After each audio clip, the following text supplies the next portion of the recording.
ये कहानी कोलकाता के बाहरी इलाके में बसे एक छोटे से गांव की है। गांव का नाम था बासंतीपुर। यहाँ एक पुरानी हवेली थी जिसे सब रायचौधरी हवेली के नाम से जानते थे। सालों से हवेली वीरान थी और कोई भी गांव वाला वहां जाने की हिम्मत नहीं करता था। इस हवेली के बारे में कहा जाता था कि वहां एक बंगाली लड़की की आत्मा भटकती है जो कई सालों पहले एक भयानक हादसे का शिकार हुई थी। कहानी की शुरुआत होती है बासंती नाम की एक लड़की से। बासंती अपनी पढ़ाई के लिए कोलकाता में रहती थी, लेकिन छुट्टियों में वह अपने गांव वापस आ गई थी।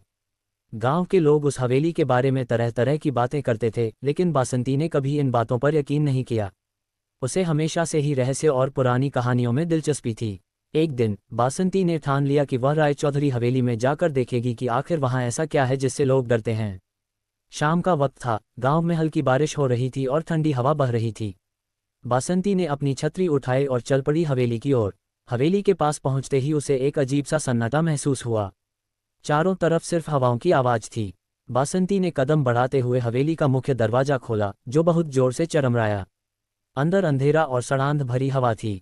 जैसे ही वह अंदर गई, उसे लगा कि किसी ने उसे देखा।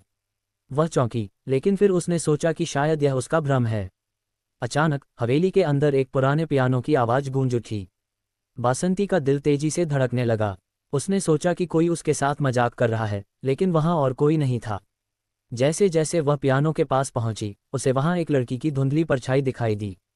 वह परछाई धीरे धीरे स्पष्ट होने लगी और बासंती ने देखा कि वह एक सफ़ेद साड़ी पहने हुई बंगाली लड़की थी, जिसकी आंखों में उदासी और क्रोध भरा हुआ था।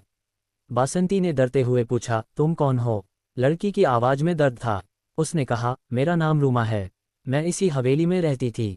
बहुत साल पहले मेरे साथ एक भयानक हादसा हुआ था। मेरे परिवार वालों ने मुझे इस हवेली में बंद कर दिया था क्योंकि मैंने उनके खिलाफ जाकर शादी करने का सोचा था। उस दिन मेरी जिंदगी खत्म हो गई और मैं यहीं कैद हो गई। बासंती के रोंगटे खड़े हो गए। उसे समझ में नहीं आया कि वह क्या करे। रूमा ने आगे कहा, मुझे इस कैद से आज़ाद कर दो।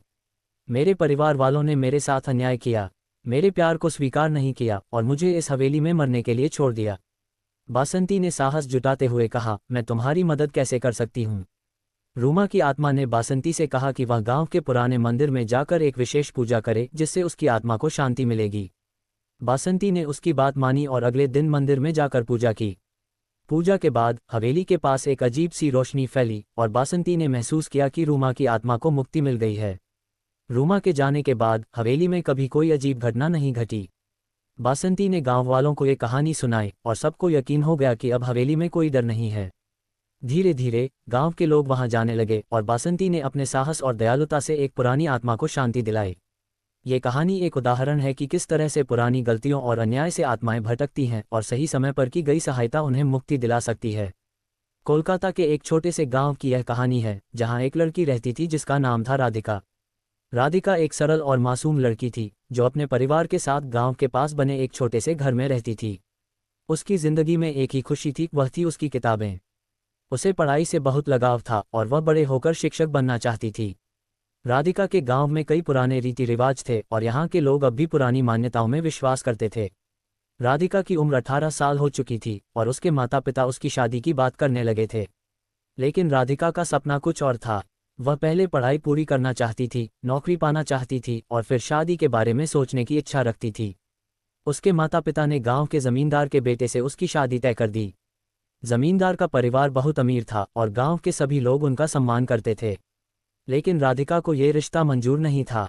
उसने अपने माता पिता से बहुत विनती की कि वह उसे पढ़ाई करने दें, लेकिन गांव के नियम और समाज के दबाव ने उसके माता पिता को मजबूर कर दिया। शादी के दिन नज़दीक आ रहे थे और राधिका का मन बेचैन था। वह खुद को एक पिंजरे में कैद महसूस कर रही थी। एक रात उसने ठान लिया कि वह इस रिश्ते को कभी स्वीकार नहीं करेगी। उसने फैसला किया कि वह गांव छोड़कर कोलकाता जाएगी और वहां अपने सपनों को पूरा करेगी। बिना किसी को कुछ बताए वह रात के अंधेरे में अपने घर से निकल पड़ी। उसके पास सिर्फ उसकी कुछ किताबें और थोड़े पैसे थे। कोलकाता पहुंचते ही राधिका को महसूस हुआ कि यह शहर उसके लिए अजनबी था। यहाँ की रफ्तार, भीड़ और शोर शराबे में वह खो गई थी। उसने एक छात्रावास में कमरा किराए पर लिया और कॉलेज में दाखिला लेने के लिए कोशिश करने लगी। धीरे धीरे उसे यहाँ एक नई जिंदगी मिली। वह कॉलेज में पढ़ाई करने लगी, कुछ ट्यूशन भी देने लगी ताकि अपनी पढ़ाई का खर्च उठा सके। वह अपने सपनों के करीब पहुंच रही थी, लेकिन उसकी जिंदगी में एक और मोड़ आया। कॉलेज में उसकी मुलाकात रोहित नाम के एक लड़के से हुई जो बहुत ही होशियार और मददगार था। दोनों के बीच दोस्ती गहरी होती गई और वक्त के साथ वह दोस्ती प्यार में बदल गई। रोहित हमेशा राधिका का साथ देता और उसे प्रेरित करता कि वह अपने सपनों को पूरा करे। कुछ साल बाद राधिका ने अपनी पढ़ाई पूरी की और एक प्रतिष्ठित स्कूल में शिक्षक की नौकरी पा ली। उसका सपना अब हकीकत में बदल गया था। उसने अपने माता पिता से भी संपर्क किया और उन्हें अपनी सफलता के बारे में बताया। शुरुआत में उसके माता पिता उससे नाराज थे, लेकिन बाद में उन्होंने उसकी मेहनत और लगन को समझा और उसे माफ़ कर दिया। राधिका और रोहित ने शादी कर ली, लेकिन यह शादी प्यार और सम्मान की नींव पर आधारित थी, न कि समाज के दबाव पर। राधिका की कहानी गांव की लड़कियों के लिए एक मिसाल बन गई। उसने साबित किया कि अगर इंसान अपने सपनों के लिए लड़ता है और हार नहीं मानता तो उसे मंजिल जरूर मिलती है। आज राधिका अपने गांव में एक स्कूल चला रही है, जहां वह लड़कियों को पढ़ाती है और उन्हें अपने पैरों पर खड़ा होने की प्रेरणा देती है। उसकी कहानी एक प्रेरणा है कि अपने सपनों को कभी भी दबने नहीं देना चाहिए, चाहे हालात कितने भी कठिन क्यों न हों।